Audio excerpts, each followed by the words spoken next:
kita menyerahkan diri ke dalam tangan yang maha kuasa, sehingga nanti kegiatan pembelajaran kita hari ini bisa berjalan dengan lancar. Oke, siapa yang memimpin kita di dalam doa? Saya. Oke, silakan.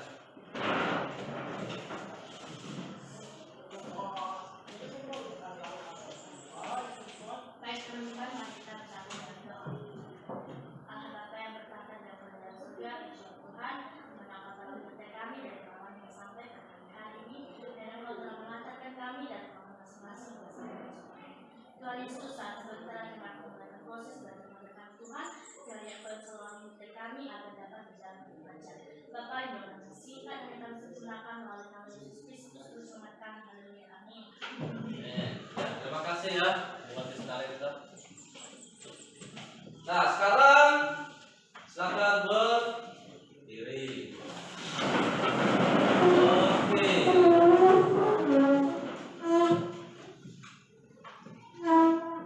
Silakan lihat kiri kanan. Lihat kiri kanan, kalau ada sampah dipungut dan dibuang. Ya.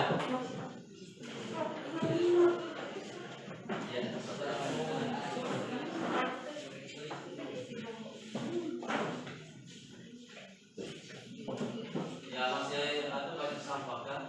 Ya udah, buang di luar, jangan disimpan di situ. Iya.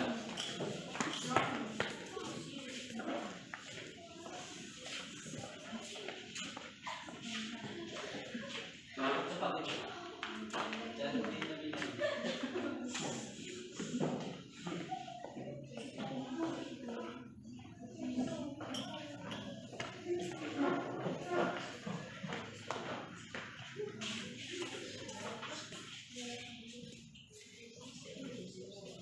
Oke, sudah rapi semua ya? Rapi. Oh, gak ada yang keluar kaki bajunya kan? Sudah mantap lah itu. Oke, sekarang siapa yang bisa membawa kita membawakan lagu wajib nasional? Siapa? Iya. Sidam. Silakan pimpin kita untuk membawakan lagu nasional, wajib nasional. Tangannya begini. Oke. Kanan. Mana kananmu? Oke. Oke.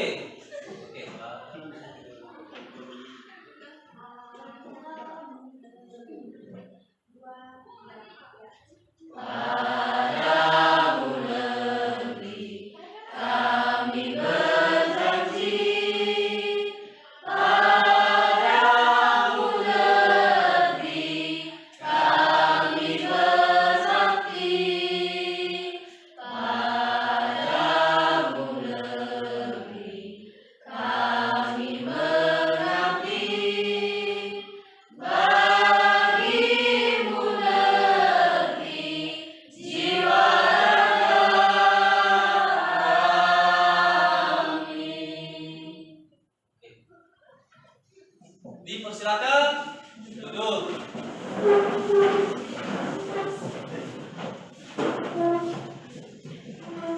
Bagaimana? Sudah semangat kan? Semangat. Atau semangat atau tidak ini? Semangat. Oke.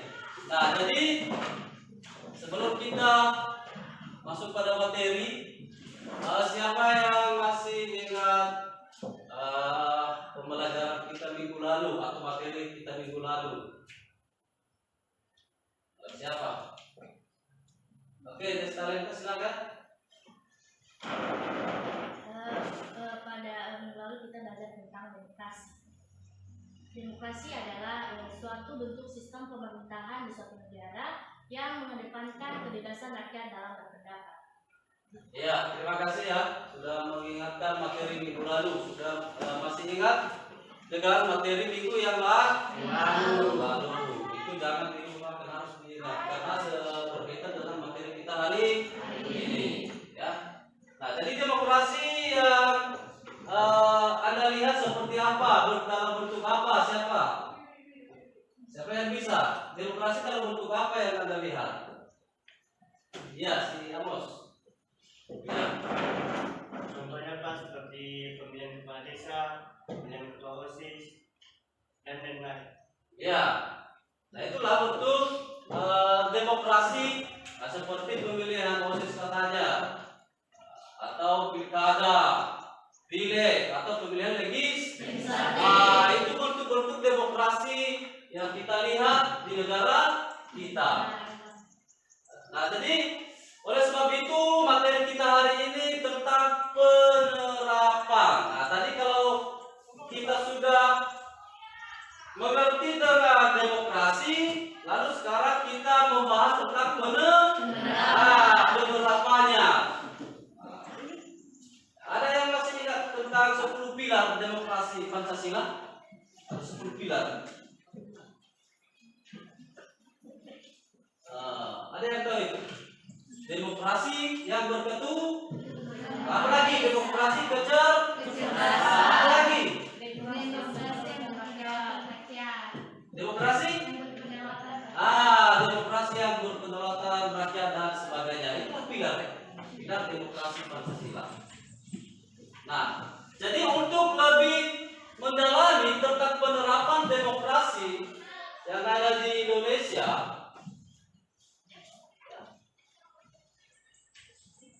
nah, jadi kompetensi dasar di sini ya.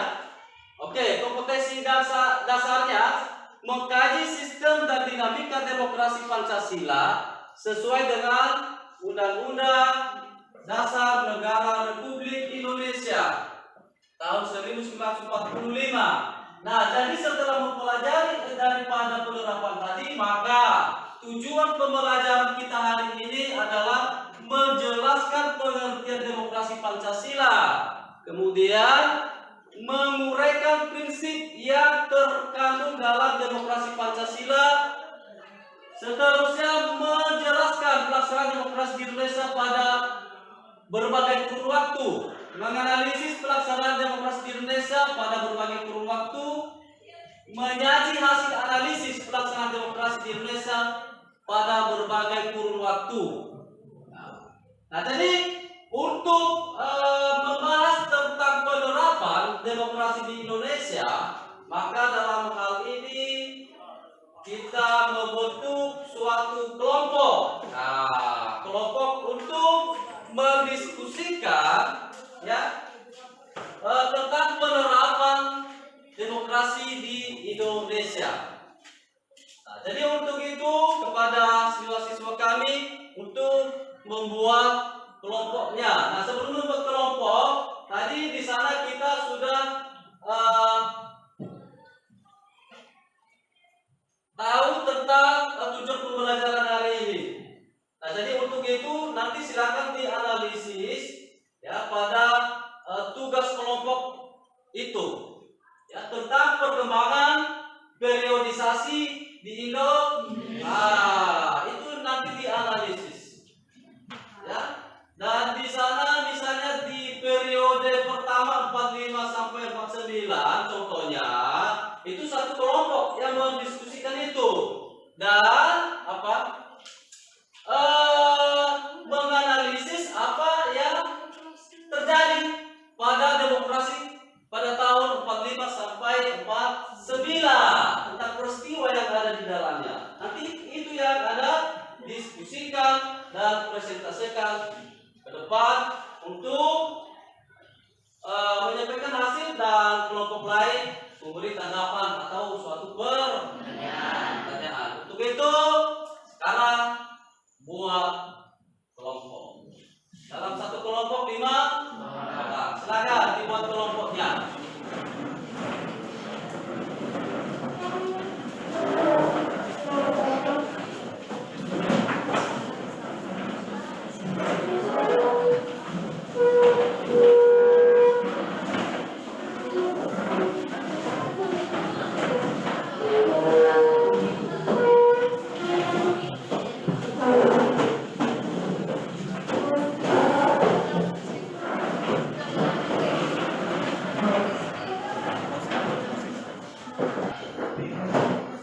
Sudah semua masuk ke kelompok ya? Sudah Pak. Oke, silakan diskusikan ya.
Ya, silakan Anda diskusikan bersama dengan teman-teman ya.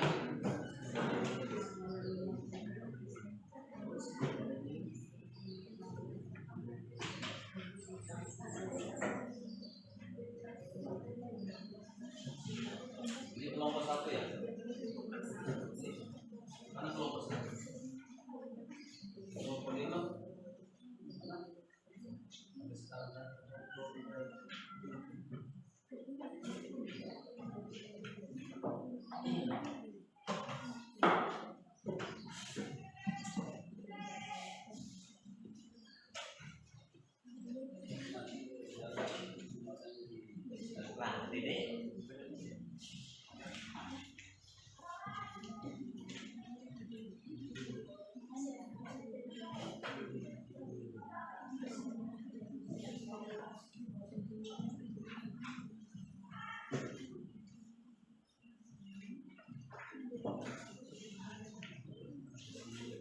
Silakan kerjasama ya.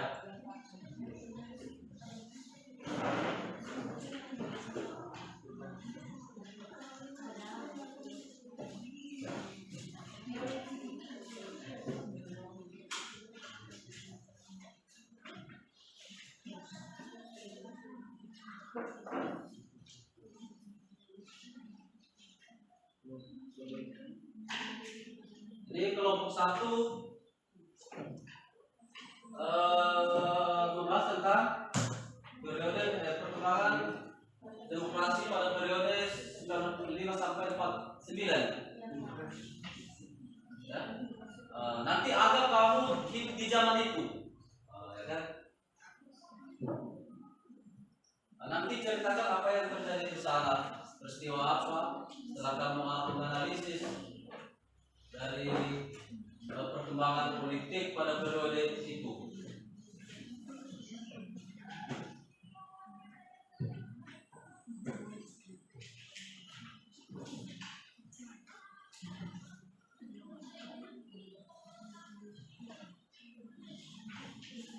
Kita berikan waktu 10 menit ya.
Kita di sini apa inspirasi?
Coba 5 menit lagi ya.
Baik, siapa yang sudah siap?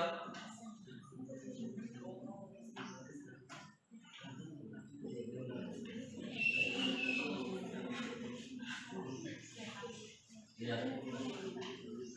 Oke, baik. Karena ada kelompok yang sudah siap, bagi kelompok lain yang belum siap, silakan dikerjakan, didiskusikan. Nah, saya harap sudah selesai semua ya, biar nanti Anda bisa mendengarkan persentase kelompok lain. Oke, bagi kelompok yang sudah siap, silakan untuk tampil ke depan dan presentasikan hasil diskusi. Dipersilakan.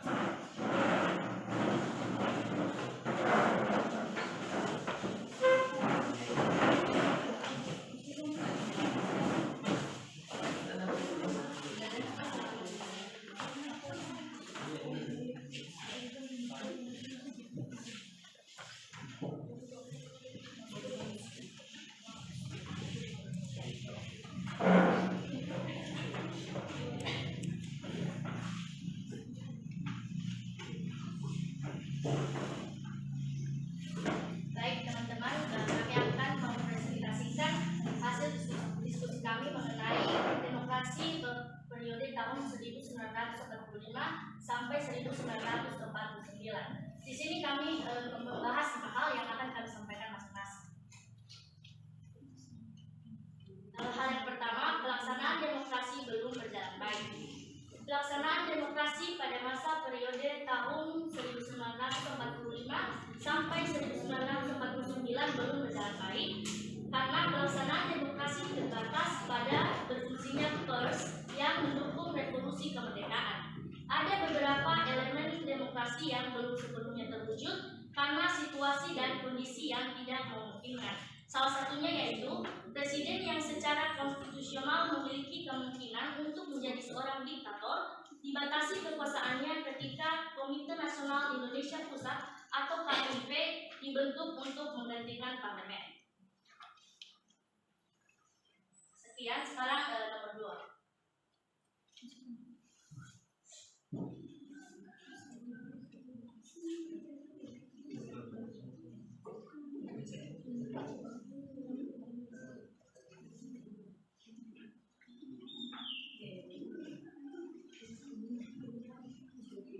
Baik, di sini nomor 2.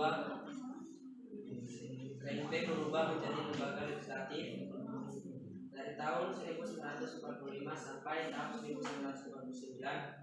Pada masa awal kemerdekaan juga terjadi perubahan fungsi KNP. Pada masa ini, KNP berfungsi sebagai pembantu presiden, tetapi sejak awal Wakil Presiden Muhammad Hatta mengeluarkan maklumat nomor 10 pada 16 Oktober tahun 1945, fungsi ini berubah menjadi sebuah majelis legislatif.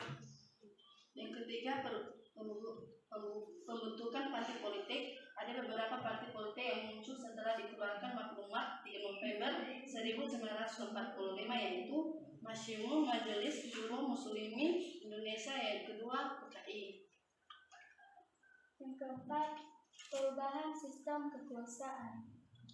Semenjak proklamasi pada 1945, Negara Kesatuan Republik Indonesia mengalami beberapa kali perubahan sistem pemerintahan atau kekuasaan. Setelah proklamasi kemerdekaan sejak 18 Agustus tahun 1945, bentuk dan sistem pemerintahan kita dikenal dengan Negara Kesatuan atau Unitary System. 3 bulan kemudian, pada tanggal 24 November tahun 1945, bentuk Negara Kesatuan berubah menjadi Negara Serikat atau Federal System. Alasan yang menonjol saat itu kekuasaan presiden yang besar. Dikhawatirkan negara-negara lain akan menjadi kekuasaan yang otoriter seperti Jepang yang baru menjajah kita. Baik, yang kelima, yang menjadi latar belakang terjadinya perubahan sistem presidensial ke sistem parlementer periode tahun 1949 sampai 1959 adalah merupakan usulan KNIP untuk mengurangi kekuasaan presiden sebagai satu-satunya pemegang kekuasaan tertinggi di negara serta memberikan kedaulatan kepada rakyat sebagai cermin atas demokrasi Indonesia. Baik, sekian hasil diskusi kami. Jika ada pertanyaan, kami berikan waktu.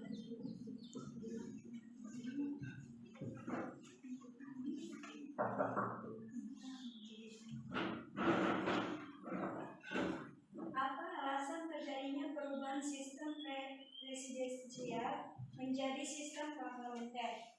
Baik, terima kasih. Kalau ada lagi, dipersilakan.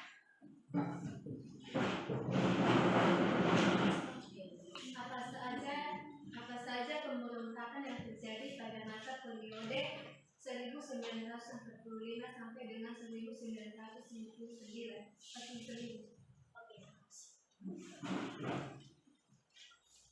Baik, di sini saya akan menjawab pertanyaan dari teman-teman kami. Di mana pertanyaannya, apa penyebab terjadinya perubahan parlementer, sistem presidensial menjadi sistem parlementer? Yang menjadi perubahannya adalah pada masa awal kemerdekaan disebabkan oleh kekuasaan BPKNIP atas otoritas mutlak presiden sebagai pemegang kekuasaan tertinggi.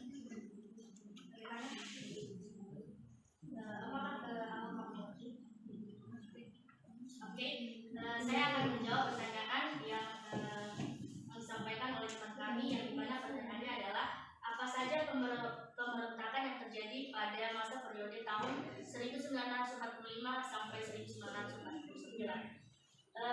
Jadi beberapa pemberontakan yang terjadi yaitu satu, pemberontakan Partai Komunis Indonesia atau PKI, terus kedua pemberontakan Darul Islam atau Tentara Islam Indonesia yang terjadi di berbagai daerah. Demikian. Baik, demikian presentasi kami. Terima kasih. Ya, nah jadi ini mendiskusikan tentang perkembangan demokrasi pada periode 1945 sampai 1949. Nah, jadi itu yang mereka bahas ya. Nah, jadi apa tadi peristiwa yang terjadi di sana tadi itu? Adanya pemberontakan, kemudian apa lagi? Adanya juga perubahan sistem presidensial. Adanya perubahan sistem pemerintahan. Kemudian apa lagi? Pembentukan partai politik sudah terjadi saat di periode 1945 sampai 49. Nah, di situ sudah ada partai politik, pembentukan partai politik pada masa itu. Nah, itulah sebenarnya demokrasi. Sudah muncul demokrasi di sana dengan adanya partai politik. Jadi artinya di sana sudah ada demokrasi, walaupun tidak sepenuhnya seperti demokrasi saat ini. Nah, gitu. Oke, silakan tepuk tangan buat mereka. Ya, silakan kembali.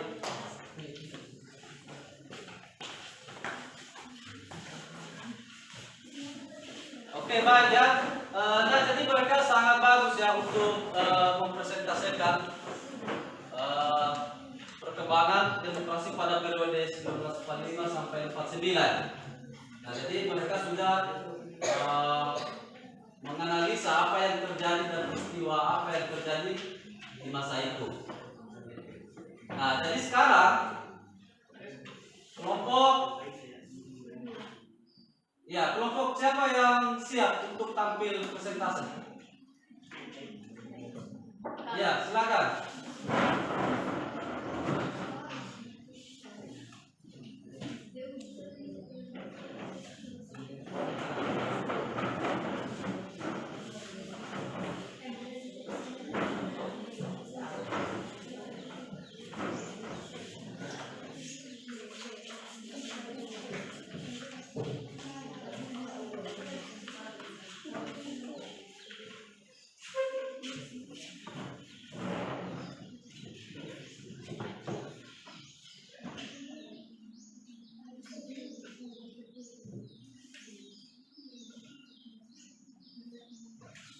Baik, terima kasih yang telah diberikan kesempatan untuk kami, dan di sini kami akan membacakan hasil diskusi kami. Ada 3 hal tentang pembahasan kami, yaitu 1. Dekret Presiden 5 Juli 1999. Enggak, tadi kalian membahas apa? Perkembangan demokrasi pada periode ya, pelaksanaan demokrasi pada periode 49 sampai 59 sampai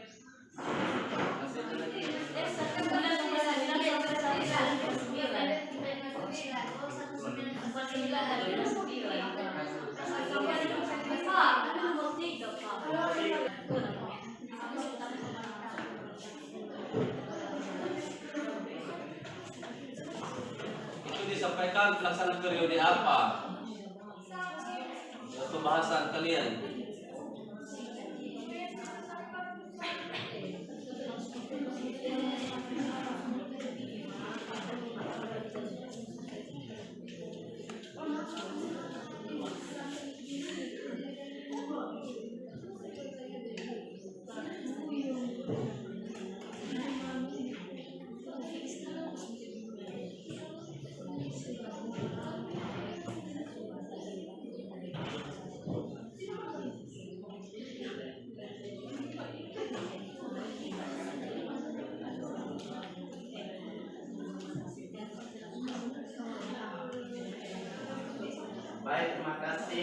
telah diberikan kesempatan untuk kami, dan di sini kami akan membacakan hasil diskusi kami tentang demokrasi periode 1959 sampai 1945.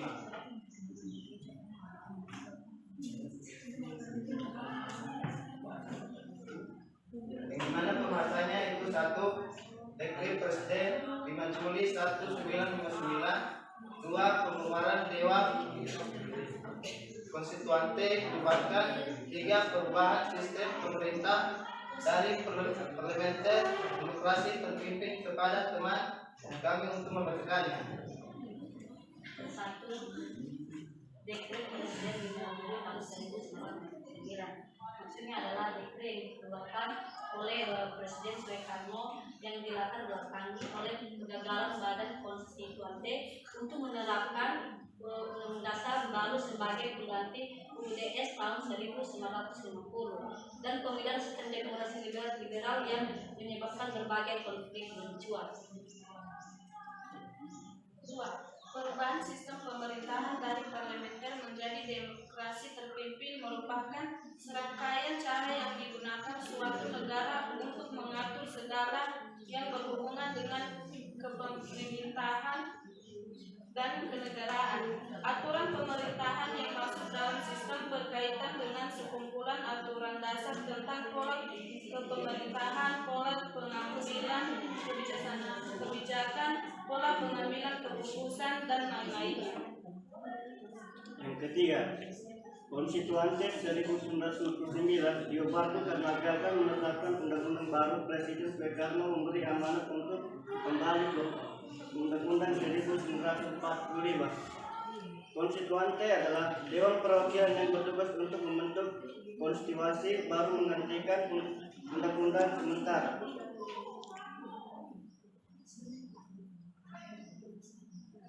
Sekian dari diskusi kami. Kalau ada teman-teman yang mau bertanya, dipersilakan.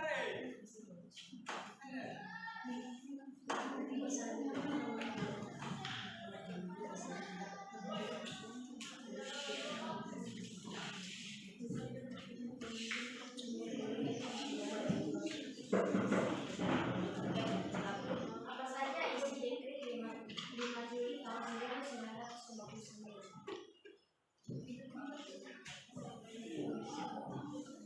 Bisa diulang? Apa saja isi dekret 5 Juli tahun 1959? Oke, terima kasih. Ada lagi?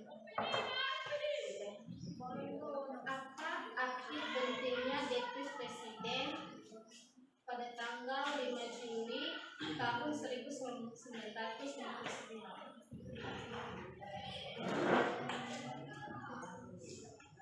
Baik, di sini saya akan menjawab pertanyaan dari teman kami yang dimana soalnya adalah apa saja isi dekret Presiden 5 Juli tahun 1959, yaitu ada 3. Itu pertama 1, pengubahan konstituante. Yang kedua, berlakunya kembali Undang-Undang Dasar tahun 1945 dan tidak berlakunya lagi UUDS tahun 1950. Dan yang ketiga, akan dibentuk MPRS dan DPAS.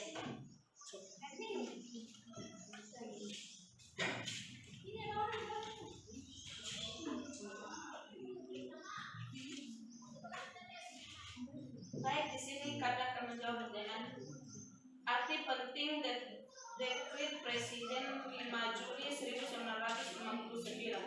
1. Dengan dibubarkannya sistem demokrasi liberal dan menerapkan sistem demokrasi terpimpin, bangsa Indonesia terhindar dari konflik yang terus-menerus yang dapat membahayakan persatuan dan kesatuan.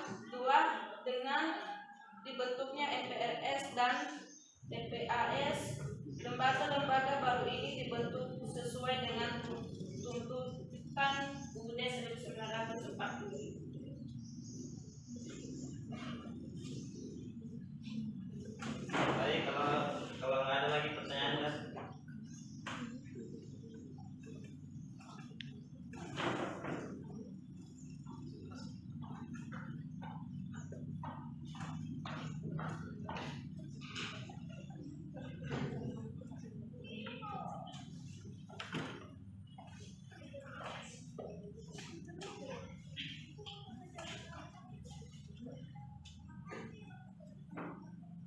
Oke, silakan ada yang bertanya lagi.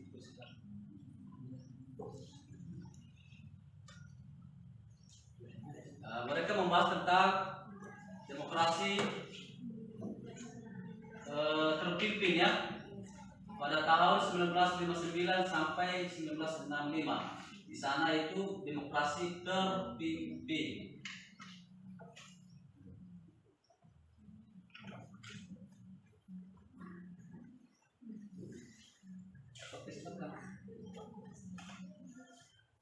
Baik, kalau tidak ada lagi pertanyaan dari teman kami tutup. Sekian, terima kasih. Ya, tepuk tangan buat mereka.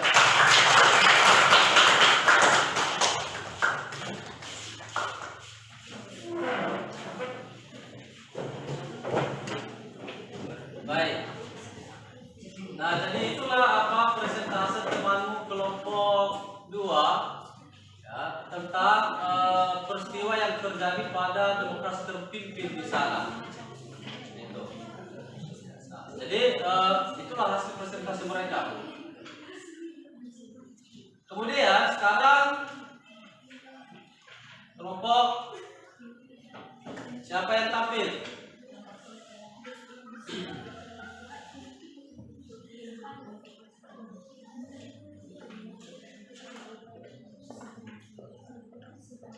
Kelompok siapa yang tampil, silakan maju ke depan dan presentasekan hasil diskusinya.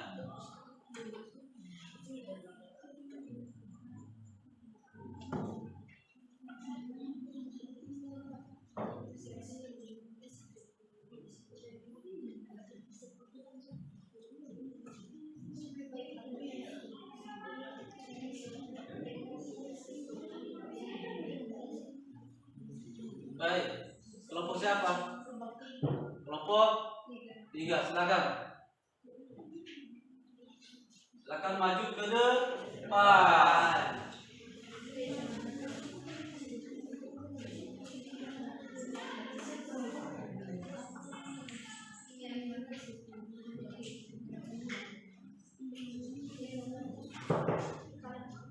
Ya, silakan.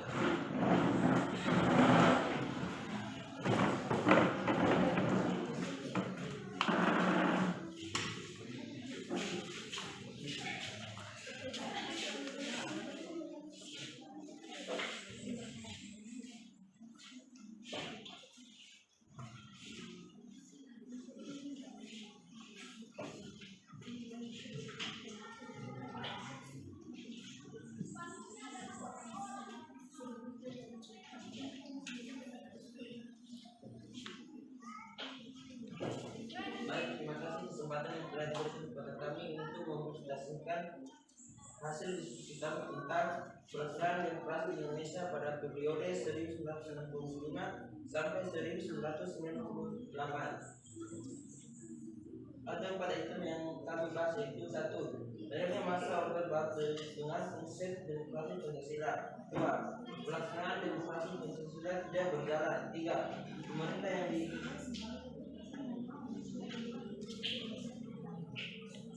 yang diktator.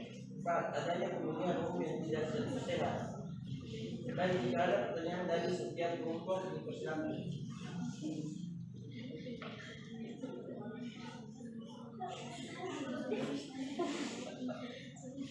Ya, mereka ini tadi kan membahas atau mendiskusikan tentang demokrasi Pancasila pada tahun 1995 sampai 98. Nah, jadi apa peristiwa di sana yang kalian diskusikan? Apa yang terjadi di masa itu? Baik, pertama lahirnya masa Orde Baru Iya. dengan konsep demokrasi Pancasila. Di era pemerintahan pada masa Soekarno dikenal sebagai Orde Baru dengan konsep demokrasi Pancasila. Rakyat percaya terhadap pemerintahan Orde Baru di bawah pimpinan Presiden Soekarno atas dasar beberapa hal. 1. Soekarno sebagai tokoh utama Orde Baru dipandang sebagai sosok kepemimpinan yang mampu mengeluarkan bangsa Indonesia dari keterpurukan. 2. Soeharto berhasil membabarkan Partai Komunis Indonesia atau PKLD, PKI yang menjadi musuh Indonesia pada masa ini. 3. Soeharto berhasil menciptakan stabilitas keamanan Indonesia pasca pemberontakan PKI dalam waktu relatif singkat. Ada visi utama pemerintahan Orde Baru. Ini adalah untuk melaksanakan Pancasila dan Undang-Undang Dasar Negara 1945 secara murni dan konsekuen dalam setiap aspek kehidupan masyarakat Indonesia. Dengan visi tersebut, Orde Baru memberikan harapan bagi rakyat Indonesia, terutama yang berkaitan dengan perubahan politik. Perubahan politik dari sifat Orde Baru pada masa demokrasi terpimpin di bawah Presiden Soekarno menjadi lebih demokratis pada Orde Baru. Dan yang kedua, pelaksanaan demokrasi Pancasila tidak berjalan. Secara umum, demokrasi di Indonesia sudah berjalan dengan baik dengan adanya partai politik dan sistem pemilihan umum. Tapi secara mendalam, demokrasi belum berhasil diterapkan karena banyak anggota perwakilan rakyat yang masih mendapat pendapat sendiri ketimbang rakyat. Selain itu, karena munculnya politik uang dalam pemilu yang menjadi penyebab demokrasi di Indonesia itu tidak berjalan dengan baik. 3. Pemerintahan yang diktator. Diktator merupakan bentuk pemerintahan di mana satu orang atau kelompok kecil memiliki kekuasaan absolut tanpa batas konstitusional yang efektif. Diktator biasanya menggunakan kekerasan atau penipuan untuk mendapatkan kekuatan politik yang mereka pertahankan melalui penggunaan teror dan penindasan kebebasan sipil dasar. Dengan penurunan dan hilangnya monarki pada abad 19 dan ke-20 berdasarkan keturunan, kediktatoran menjadi salah satu dari dua bentuk pemerintahan utama yang digunakan oleh daerah di seluruh dunia. Contohnya di Amerika Latin pada abad ke-19, berbagai diktator muncul setelah otoritas diktator pusat yang efektif untuk di negara-negara baru saja dibebaskan dari pemerintahan kolonial Spanyol. Nomor 4, adanya pemilihan umum yang tidak sehat. Pemilihan umum atau biasanya yang disebut dengan pemilu adalah merupakan proses memilih seseorang untuk mengisi jabatan politik tertentu. Jabatan tersebut beraneka ragam, mulai dari jabatan presiden atau eksekutif, wakil rakyat atau legislatif di berbagai tingkat pemerintah. Dalam setiap pemilu sangat rawan akan terjadinya berbagai pelanggaran, bahkan kecurangan. Diktator penyebab terjadinya hal tersebut tidak hanya berfokus dari penyelenggaraan. Salah satunya penyelenggaraan yang sering kita temui adalah penyalahgunaan hak pilih, mulai dari adanya money politik hingga kehilangan hak pilih yang semakin hari semakin menjadi. Baik, jika ada pertanyaan dari setiap kelompok dipersilakan.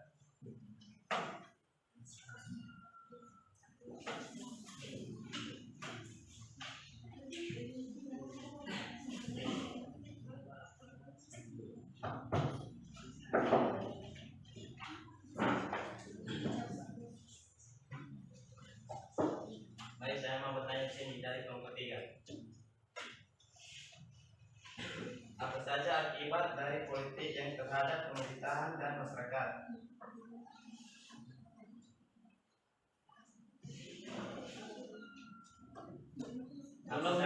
Sebelum diulangi pertanyaannya, kedengar. Apa saja akibat dari politik uang terhadap pemerintahan dan masyarakat?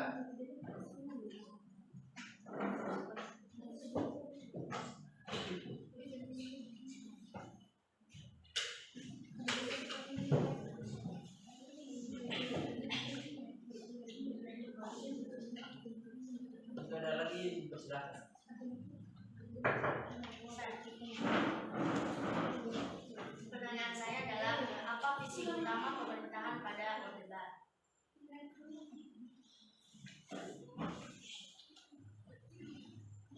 Baik, saya akan menjawab pertanyaannya. Apa saja akibat dari politik uang dalam pemerintahan dan masyarakat? Ada tiga dampak akibat politik uang, yaitu 1. Penjara dan denda. 2. Menghasilkan manajemen pemerintah yang korupsi. 3. Politik uang dapat merusak paradigma bangsa. Baik, saya akan menjawab pertanyaan dari kelompok 1, yang dimana pertanyaannya apa visi utama pada Orde Baru. Visi utama pemerintahan Orde Baru adalah untuk melaksanakan Pancasila dan Undang-Undang 1945 secara murni dan konsekuensi dalam setiap aspek kehidupan masyarakat Indonesia. Sekian dari diskusi kami, terima kasih. Baik, jadi kelompok berapa tadi? Kelompok 4 ya, mendiskusikan tentang pelaksanaan demokrasi pada periode 1965 sampai 1998. Nah, tadi ada peristiwa apa yang terjadi di sana tentang pelaksanaan demokrasi itu? Tadi 1 apa?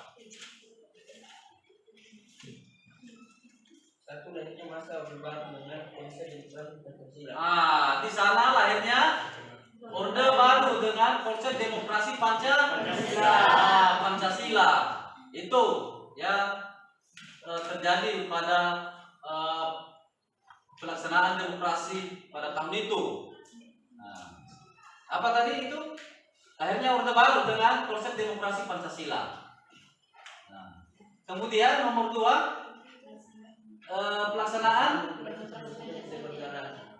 pelaksanaan demokrasi Pancasila tidak berjalan. Nah, itu kan. Kemudian apa yang terjadi di sana? Pemerintahan yang diktator. Kemudian apa lagi? Adanya pemilihan umum yang tidak sehat. Berarti ada 4.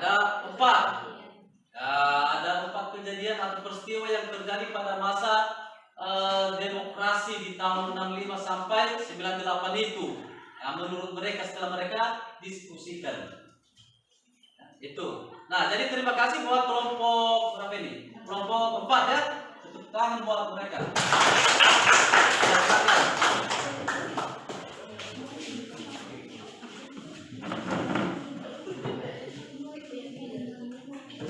Baik. Selanjutnya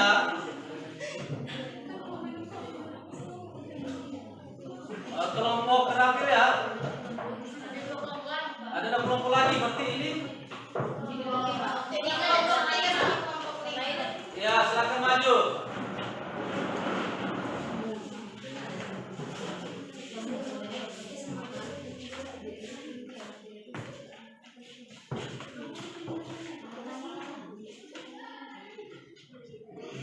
Baik, terima kasih kesempatan yang diberikan kepada kami untuk menyampaikan hasil diskusi kami. Jadi di sini kami mempunyai 4 item. 1 yaitu faktor mulai berkembang pada masa demokrasi tahun periode 1949 sampai 1959. Yaitu sistem kepartaian yang berlaku di Indonesia pada masa demokrasi liberal adalah sistem multipartai. Berlakunya multipartai berdampak pada meningkatnya jumlah partai politik di Indonesia.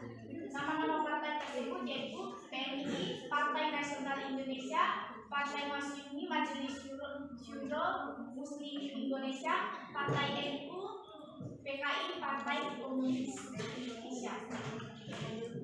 2. Pembentukan partai politik pada periode tahun 1949 sampai 1949, yaitu pada masa demokrasi liberal tercetus beberapa partai yang menarik perhatian kalangan rakyat.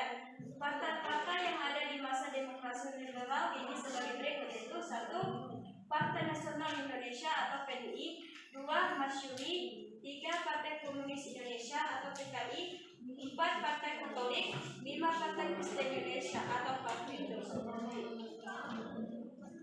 yaitu ada beberapa kegagalan demokrasi yang menyebabkan lemahnya landasan sosial, yaitu 1. Program kerja yang tidak dapat dilaksanakan secara optimal karena usia kabinet yang relatif singkat.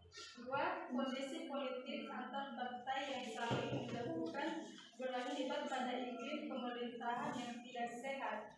3. Pemberontakan dan gerakan separatis yang terjadi di daerah-daerah memecah konsentrasi pemerintah. 4. Krisis ekonomi yang dialami oleh bangsa Indonesia pasca kemerdekaan. 5. Adanya praktik korupsi dan nepotisme di pemerintahan.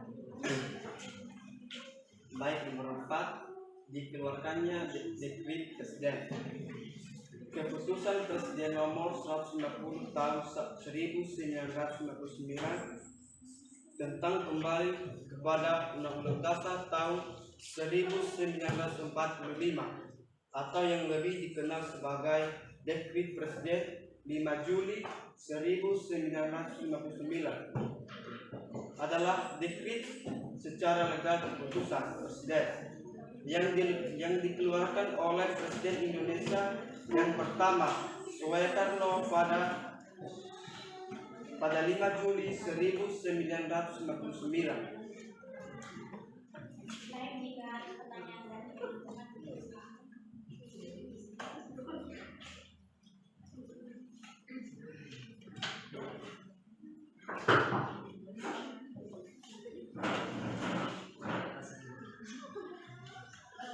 Menurut saya, apa yang menyebabkan keadaan pemerintahan tidak stabil pada masa demokrasi liberal?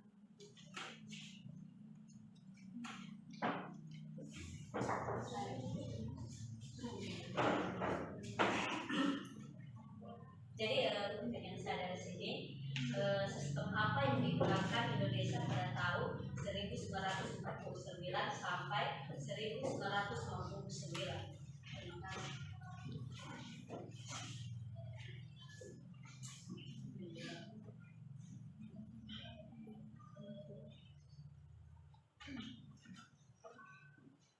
Baik, saya akan menjawab pertanyaan dari Bung Desta. Apa yang menyebabkan keadaan pemerintahan tidak stabil pada masa demokrasi?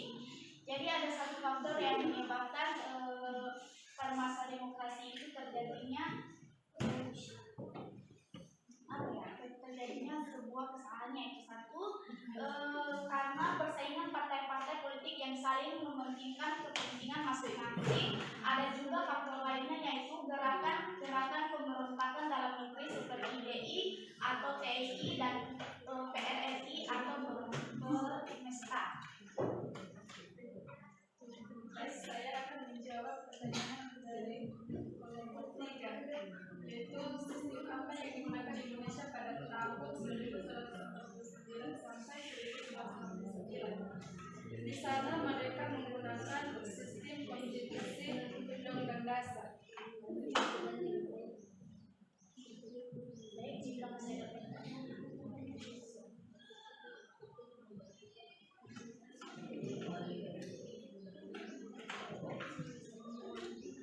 Baik, sudah dijawab pertanyaan. Oke, nah jadi kalian membahas tentang apa?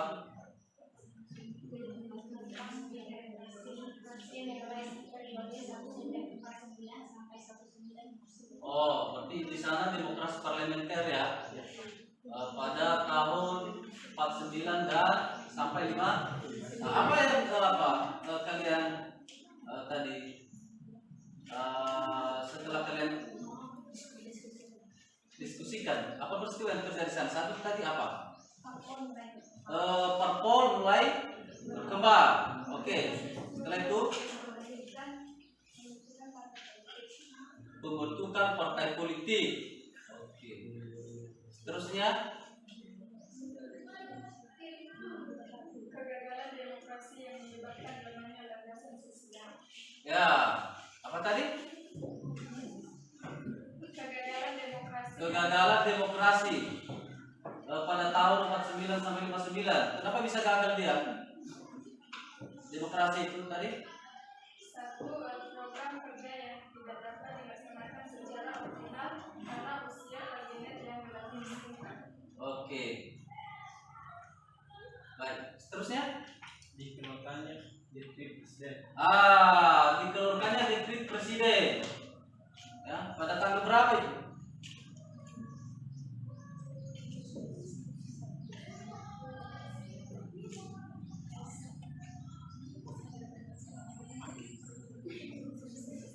Itu berapa? 1949. Tanggal itu berapa?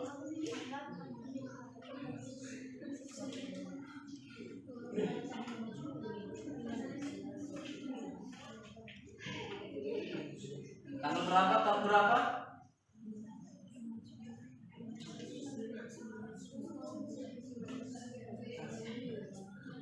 Berapa? Tadi kalian ada di sebelah situ. 5 Juli tahun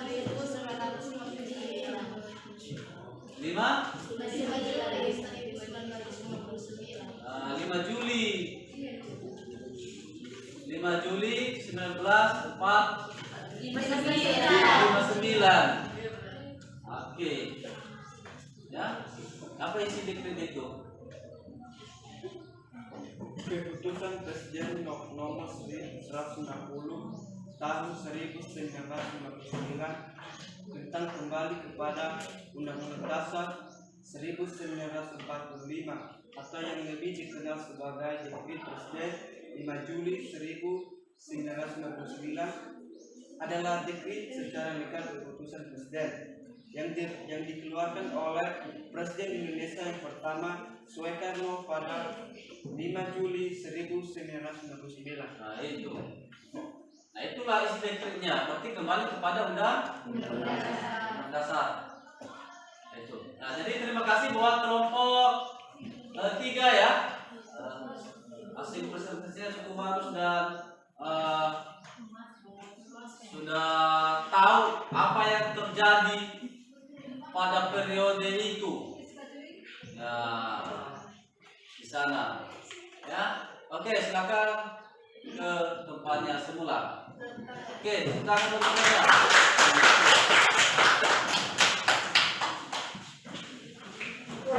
Baik, nah jadi itu loh hasil presentasi mereka tadi ya.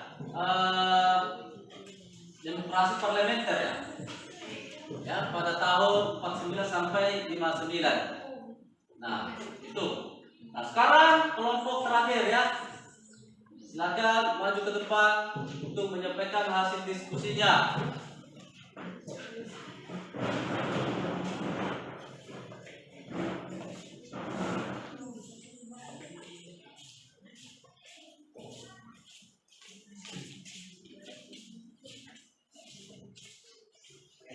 Baik, pertama-tama terima kasih atas kesempatan yang diberikan kepada kami untuk mengimplementasikan hasil diskusi kami. Pertama sekali yang kami akan bahas di sini yaitu mengenai pelaksanaan demokrasi di Indonesia pada periode 1998 sampai sekarang. Di dalam pembahasan kami ini, sini memiliki 4 item yang harus kami bahas, yaitu 1. Terjadinya krisis moneter. Yang kedua, mundurnya Presiden Soeharto pada tanggal 21 Mei 1998. Yang ketiga, peralihan kepemimpinan Soeharto ke B.J. Habibie. Yang keempat, lahirnya era reformasi dengan demokrasi Pancasila. Baik, langsung saja yang pertama itu terjadinya krisis moneter. Ya, terjadinya krisis moneter. Krisis moneter adalah krisis yang berkaitan dengan keuangan. Negara krisis moneter turut mempengaruhi perkembangan ekonomi Indonesia. Penyebab terjadinya krisis moneter ada 3, yaitu 1. Sistem devisa yang bebas tanpa pengawasan yang memadai. Ketika itu Indonesia menganut devisa bebas sehingga nilai rupiah menurun. Yang kedua, masyarakat bebas membuka rekening falas untuk luar negeri dan dalam negeri. Yang ketiga, perusahaan tidak dapat membayar utang jatuh tempo beserta bayaran. Nomor 2, mengenai tentang mundurnya Presiden Soeharto pada tanggal 21 Mei 1998. Mundurnya Presiden Soeharto pada tanggal 21 Mei tahun 1998 pada masa krisis moneter karena 1. Harga bahan pokok naik, 2. Bahan perusahaan bangkrut, 3. Bank Indonesia mengalami kredit macet, 4. Terjadinya demo besar-besaran. Tahun 1998, mahasiswa di Indonesia melanggar protes sehingga terjadi pemberontakan. Aksi demonstrasi menurut Presiden Soekarno untuk mengundurkan diri pada tanggal 21 Mei 1998. Presiden Soekarno mengumumkan undur diri menjadi presiden. Setelah pengumuman tersebut, jabatan presiden diganti oleh Presiden B.J. Habibie. Presiden B.J. Habibie. Yang ketiga, peralihan kepemimpinan Soeharto, Presiden Habibie. Peralihan kekuasaan Presiden Soeharto kepada B.J. Habibie mengangkatkan sumpah di hadapan Ketua Mahkamah Agung. Pada masa pemerintahan Presiden Habibie munculnya berbagai indikator pelaksanaan demokrasi Indonesia. Yang pertama, diberikannya ruang kebebasan pers sebagai ruang publik untuk berpresentasi dalam berbangsa dalam bernegara. Yang kedua, diberlakukannya sistem multi partai dalam pemilu tahun 1999. Habibie dalam hal ini sebagai Republik Indonesia membuka kesempatan kepada rakyat untuk berserikat dan berkumpul sesuai dengan ideologi dan aspirasi politiknya. Keempat, yaitu lahirnya era reformasi dengan demokrasi Pancasila. Penerapan Pancasila sebelum reformasi 1998 mengalami berbagai cobaan. Misalnya muncul berbagai pemberontakan di era Orde Lama atau upaya penyalahgunaan Pancasila atas nama kekuasaan pada rezim Orde Baru. Dan pada masa reformasi dan pada lahirnya era reformasi dengan demokrasi Pancasila, demokrasi yang diterapkan di negara kita yaitu demokrasi Pancasila. Rumusan demokrasi Pancasila ini ada dalam sila keempat. Di dalamnya ada karakter Pancasila yaitu kerakyatan, permusyawaratan, dan hikmat kebijaksanaan. Ada beberapa karakteristik pada masa era reformasi yaitu 1. Pemilu yang dilaksanakan jauh lebih demokratis dari sebelumnya. Sistem pemilu yang terus berkembang memberikan jalan bagi rakyat untuk menggunakan hak politiknya dalam pemilu. Bahkan puncaknya pada tahun 2004, rakyat dapat langsung memilih wakilnya di lembaga legislatif dan presiden atau wakil presiden pun dipilih secara langsung. Kedua, rotasi kekuasaan dilaksanakan mulai dari pemerintahan pusat sampai pada tingkat desa. Ketiga, pola rekrutmen politik untuk pengisian jabatan politik dilakukan secara terbuka. Keempat, sebagian besar hak dasar rakyat dapat terjamin seperti adanya kebebasan menyatakan pendapat, kebebasan pers, dan sebagainya. Dan sampai saat ini demokrasi yang kita anut yaitu demokrasi Pancasila. Ya, sekian hasil diskusi kami. Jika ada pertanyaan dari kelompok lain dipersilakan. Baik, saya akan bertanya. Apa tuntutan gerakan reformasi pada tahun 1998? Terus sekali lagi pertanyaan. Apa tuntutan gerakan reformasi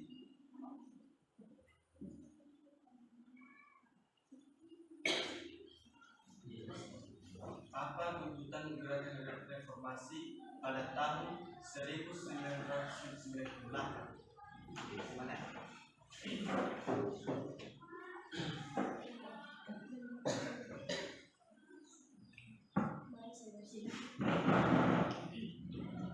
saja ciri-ciri pada masa era reformasi?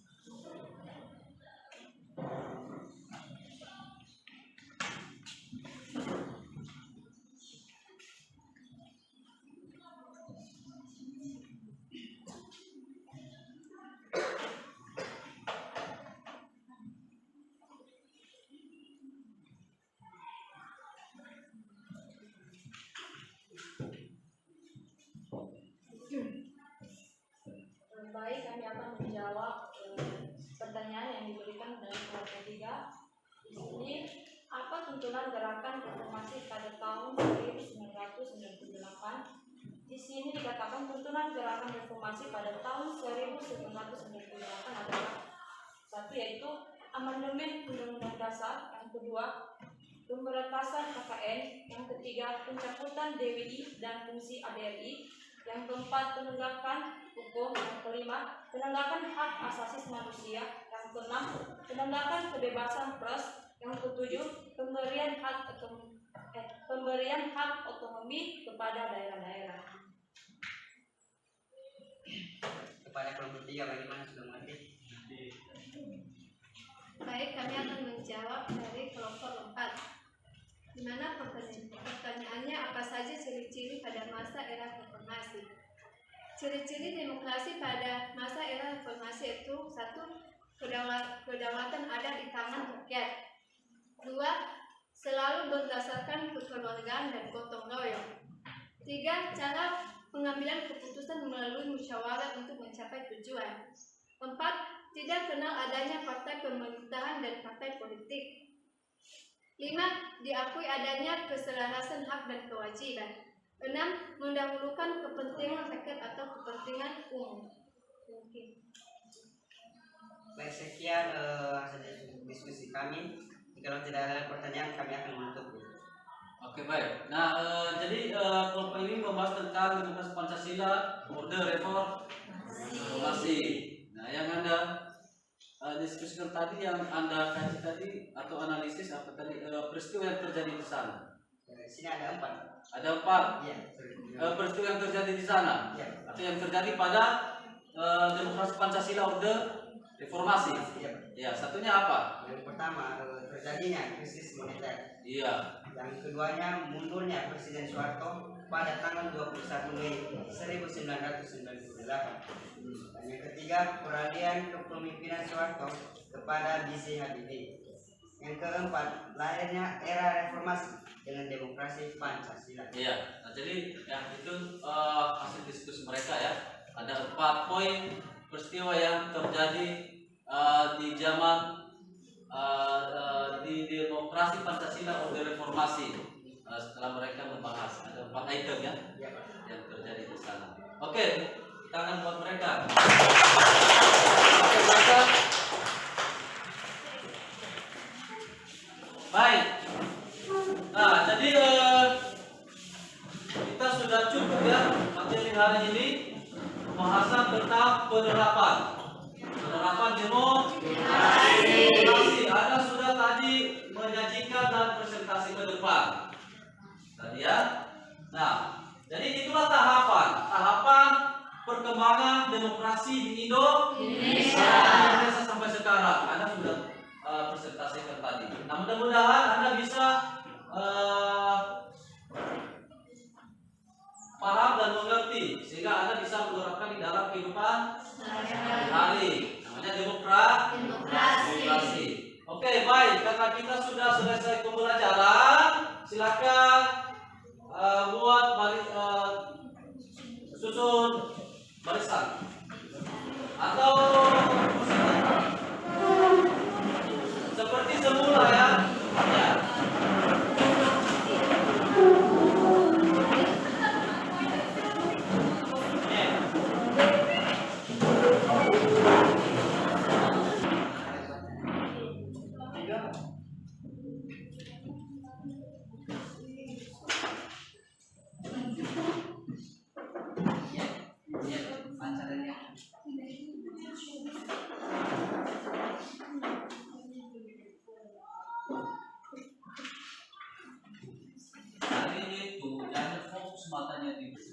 Oke, baik, karena materi kita sudah selesai tentang penerapan demokrasi. Nah, sekarang siapa yang memberikan kita kesimpulan materi hari ini? Oke, silakan. Oke, baik, karena materi kita hari ini sudah selesai, sudah siap. Nah, sekarang siapa yang memberikan kita kesimpulan materi hari ini? Oke, dipersilakan. Jadi kesimpulannya yaitu dari pengalaman masa lalu bangsa kita kelihatan bahwa demokrasi belum terlaksana dengan baik, sehingga bangsa Indonesia beberapa kali berusaha untuk menjadi negara demokrasi dengan beberapa tahapan perkembangan demokrasi di Indonesia kita. Memang telah menganut demokrasi dan bahkan telah dipraktekkan baik dalam keluarga maupun dalam kehidupan berbangsa dan bernegara. Pada intinya demokrasi adalah persamaan hak dan kedudukan dari setiap warga negara di dalam sebuah negara yang demokratis. Demokrasi harus ditegakkan dalam berbagai bidang, yakni demokrasi politik, demokrasi ekonomi, hukum, dan demokrasi pendidikan. Sekian. Oke, baik, terima kasih ya kesimpulan materi hari ini yang telah disampaikan oleh Asli. Nah, sekarang kita masuk pada refleksi. Siapa yang bisa menyampaikan refleksi pembelajaran kita hari ini? Saya, Pak. Oke, silakan. Baik, menurut saya metode yang Bapak berikan sangat bagus karena melalui metode ini semua anggota kelompok dapat bekerja sama dengan baik dan kami semua juga menjadi aktif tanpa adaptasi. Oke, terima kasih ya refleksinya. Baik, karena kita sudah siap refleksi, sekarang ada tugas ya, tugas di 2.2. Ya, silakan dikerjakan di rumah dan kita periksa minggu depan. Baik, tadi kita mengawali pembelajaran dengan doa. Nah, sekarang kita tutup lagi pembelajaran kita dengan doa. Siapa yang bisa membawakan kita ke dalam doa? Oke, silakan Leslie.